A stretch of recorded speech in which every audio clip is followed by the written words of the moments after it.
նայելով այս ձայների վերաշվարկի process-ը, ես ասեմ քեզ Նիկո, դու գող ես,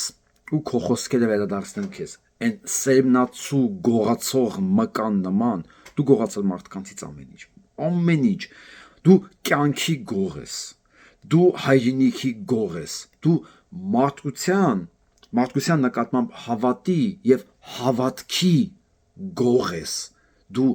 ապագայի գող ես, դու ձայնի գող ես, չգիտեմ ասել եմ թե չէ, դու համերաշխության, դու սոցիալական համերաշխության գող ես, ադա դու գող ես,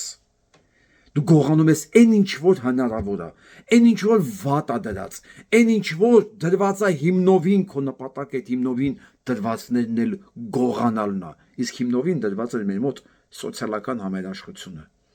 արժեքների նկատմամբ ընդհանուր կոնսենսուսը, դու դա էլ գողացար, դու գող ես